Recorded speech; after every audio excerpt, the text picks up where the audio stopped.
Hello to all my third grade friends. Today we are going to start making cupcakes out of clay.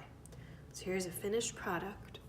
This one has already been through the kiln, so it's dried out, it's gotten fired, and it's been turned into stone or ceramic. And you can see there is a top and a bottom. So the first thing that we're going to learn how to make is this bottom piece right here. The top piece will be in another video. So, bottom piece for our cupcake. You're going to start with a ball of clay that looks like this. You're going to have your cupcake mold.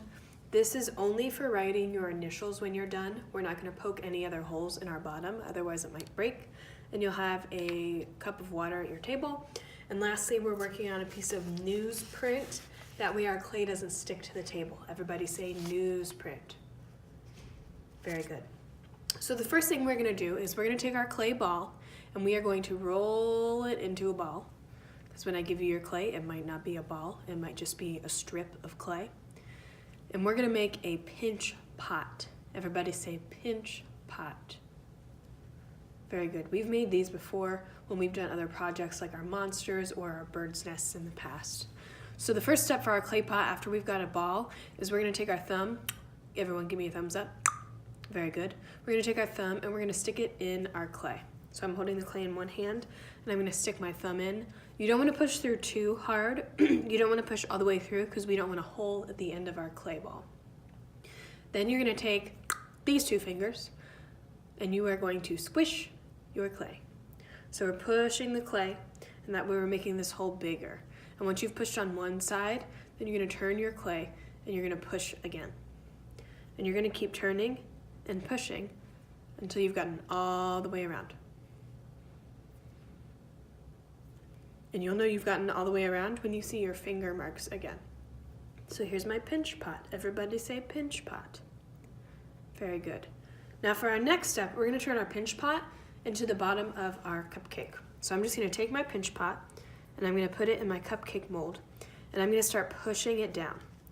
And I'm going to start pinching on the inside and kind of squeezing it into the mold. So I'm taking what I already had and turning it into a cupcake. Now, for the first step, I don't know if you guys saw me, I took my fingers and I'm pushing the cupcake into the bottom corners here. So we want to fill those first. And you'll be able to tell if it's doing it because it'll kind of push up like that.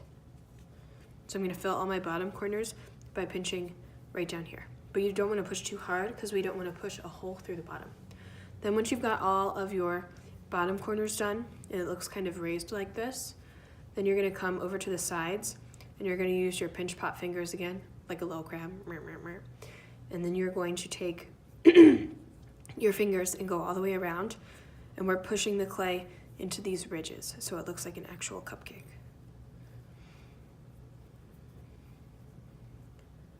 Once you've gotten all the way around, we are almost ready to take it out. But first, if you did a really good job of pushing the clay down here, you might have a little bubble on the end.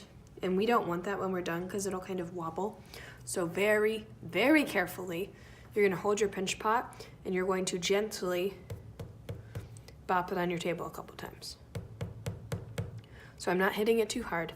I'm holding it on the edges and very carefully going like that. And what that's going to do is it's going to flatten out the bottom. You can see it doesn't have as much of a bubble anymore. That way it doesn't lean or tilt or rock when it's on the table. Last step before we take it out. Well, two steps. First step we're going to do is we're going to write our initials. So we're going to take our little toothpick, the pointy end, and my first name starts with an L, so very lightly so I don't push through this cupcake. I'm going to write my L, and then I'm going to write an R for rule. So there are my initials, L, R, in the bottom of my cupcake. Then last step before we take it out. See how it kind of bubbled over because I have too much clay? I'm going to take it and I'm going to pinch off the extra. So I got it started there and now I'm just kind of pulling all the way around. So I'm pulling all my extra clay off. If it rips, you can go back and start it again. And we're just going to keep pinching and pulling off all of our extra clay. All right, This guy is almost ready to come out. I'm just gonna take my fingers. If any of the edges look rough, I'm going to dip just one finger in, and I'm gonna smooth out all the clay if any of your tears don't look perfect. We don't wanna add too much water at this point because we would actually glue our cupcake in the base, and we don't want to do that. All right, so here's my finished cupcake. I've pulled off all the edges. I've got my initials in the bottom. That way next week we know whose cupcake is whose. And now you can either use your fingernail to get started, or if that's not working, very carefully, you can take the slanted end of your toothpick and you can stick it in just like this to kind of get your cupcake mold started. And very carefully, you're going to peel it off. Ooh. So you're just gonna bring it all the way down. Don't push when you're taking it out because you'll ruin your mold. Oh. And here's my cupcake base. And it's already got my name on it, and it's got all the lines, so it already looks like a cupcake. I'm not gonna go back with water and mess with this at all because I don't wanna lose the lines. If you do have any pieces that are sticking up, you can kind of push them down with your finger. When your base is all done and your name is on it, you're going to find one of the trays that are sitting around the room, probably in the supply store, and you're gonna turn it in. And that's how we're gonna make our cupcake base.